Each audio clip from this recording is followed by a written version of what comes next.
स्वागत करें माननीय दिनेश बालकनाथ जी, हमारी बहन अनीता जी, हमारे नसीराबाद के विधायक रामस्वरूप जी, अजमेर के लोकप्रिय सांसद भागीरथ जी, हमारे प्रदेश महामंत्री भजनलाल जी, हमारे पुष्कर के विधायक सुरेश जी और कॉलेज के दिनों के साथ ही मेरे मित्र सुरेंद्र सिंह शेखावत जी, बहुत सारे अजमेर जी और बहुत सारे पुराने लोग यहाँ पर बैठे हैं। समय कितनी जल्दी जाता है।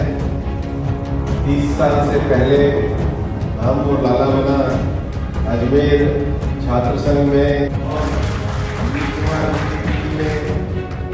बहुत सारे हमारे नौजवान इस समय कॉलेज में थे, लेकिन गजेंद्र जी, अर्जुन जी, ये सब लोग कॉलेज के हमारे साथ में हैं। समय बहुत बदल जाता है, लेकिन मुझे लगता है वो कॉलेज की स्मृतियाँ, वो कॉलेज की दोस्ती वो कभी नहीं जाती। और मैंने अजमेर में आके महसूस भी किया। यात्रा देरी से रहती है, लेकिन देरी से तो आप सोच सकते हैं मेरी खुशी का ठिकाना नहीं था। जब टीवी पे मैंने देखा, मैं कसम खाता हूँ, मेरे आंखों में आंसू आ गए। और आज के दिन जो मेरी तमन्ना थी, मेरे दिल में उम्मीद थी कि आज मेरे भाई का स्वागत करूंगा और डॉक्टर स्वागत करूंगा और उसी युवा लोगों के साथ स्वागत करूंगा, युवा टीम के साथ स्वागत करूंगा। वो युवा टीम आज आपके साथ खड़ी है। जब आपने कॉलेज छोड़ने के 35 साल हो गए, लेकिन ये टीम 35 साल के बाद अजमेर के बारे में मानना है। कितने ही लोग मुझे जब मैं जाता हूँ तो अजमेर के ढूंढते हैं। जो भी एक बार अजमेर में रह जाता है, वो अजमेर के स्वभाव को, यहाँ की विशेषताओं को कभी भूल नहीं पाता।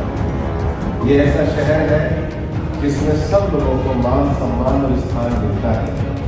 और मैं तो चाहूँगा इस शहर में बहुत बड़ी परंपराएं भी स्थापित करी है, भाईचारे की परंपरा भी स्थापित करी है। हमारे जो नौजवान बैठे हैं, अजमेर की परंपरा को, अजमेर की बात को, अजमेर की खुशबू को आगे तक लेकर के जाए और अजमेर के नाम को सब जगह सब लोग मिलकर के रोशन करें। और मेरे को प्रधानमंत्री जी ने जो जिम्मेदारी सौंपी है, उसमें अजमेर की शुभकामनाओं का बड़ा योगदान है। ये यात्रा 3 घंटे की देरी से चल रही है। मैं आपकी शुभकामनाओं के लिए आपको बहुत बहुत धन्यवाद देता हूँ। और मैं आपकी बातों में उसको कहेंगे, मैं सिर्फ इतना ही निवेदन करना चाहता हूँ।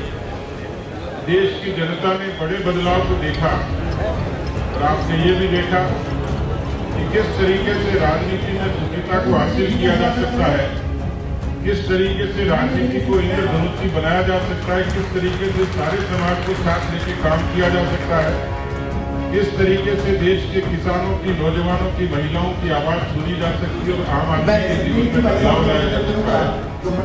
और इसलिए देश में और केवल देश में, दुनिया के समक्ष इस समय कोई लोकप्रिय नेता है जो अपने देश के स्वाभिमान के साथ साथ दुनिया के स्वाभिमान की भी बात करता हो।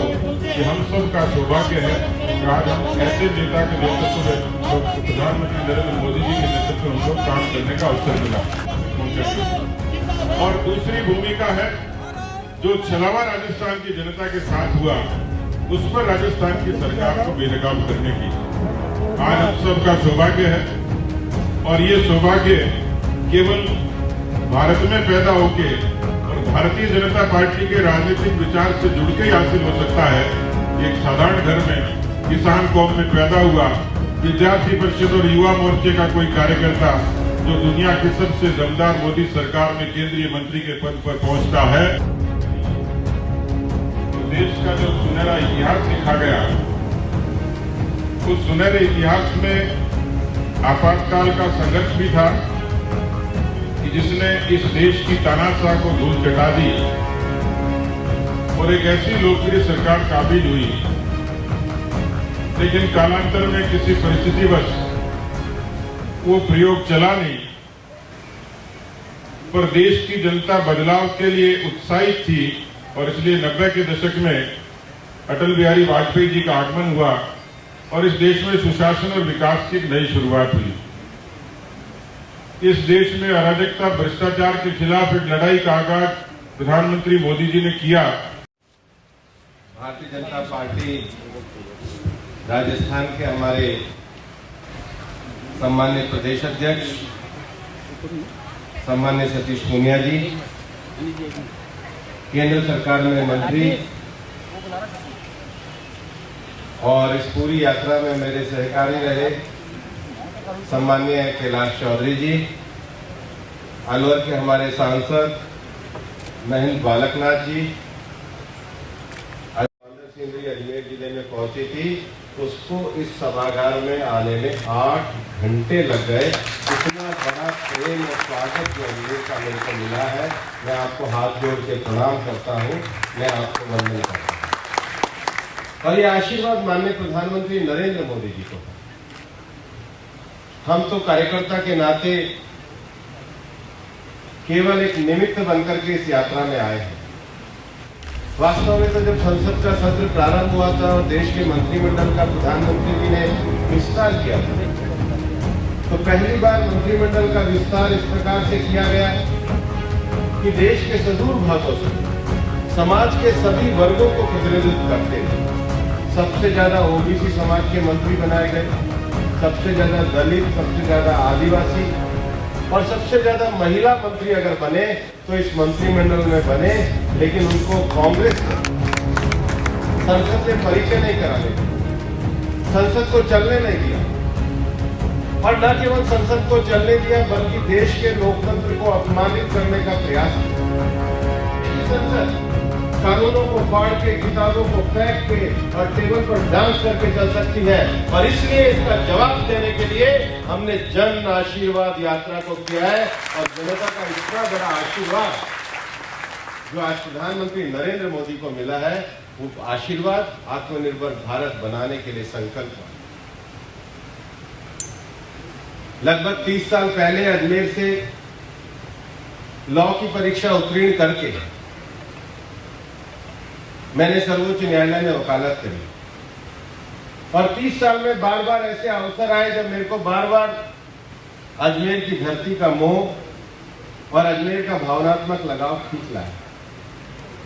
और इसमें भी सबसे गर्व का क्षण है कि मुझे भी उसमें जिम्मेदारी देकर के प्रधानमंत्री जी ने कुछ सेवा करने का एहसास दिया है। लेकिन कोई भी व्यक्ति कहीं भी सेवा करे, लेकिन जब वो अपने लोगों के बीच में उनका जो आशीर्वाद है, उनकी जो भावना है, उसका अगर कहीं ऋण उतारने में समर्थ हो पाता है तो मुझे लगता है कि वो अपने जीवन में सार्थक काम कर पाता है। और इसलिए अजमेर में जो आपका प्रेम है, आपका ऋण उतारने की कोशिश में जरूर करूंगा। अजमेर में विद्यार्थी परिषद के काम में देवनानी जी, धर्मेंद्र जी, लाला बना, ये सब लोगों के साथ हमने छात्र जीवन में काफी रूप से काफी चीजों को सीख कर, जुड़कर और काम करने की प्रेरणा हमने प्राप्त करी। और आज उसी प्रेरणा के बल पर पार्टी ने विभिन्न प्रदेशों में और विभिन्न जगहों पे जिम्मेदारियों को देकर के मेरे को एक तरीके से काम करने का अवसर दिया। लेकिन ये काम करने का जो खुश करके हमारे विधायक भाई सुरेश जी, नसीराबाद के हमारे विधायक भाई रामस्वरूप जी, युवा मोर्चा के हमारे अध्यक्ष सैनी जी, भाई महेंद्र जी, और पिछली पंक्ति में बैठे हमारे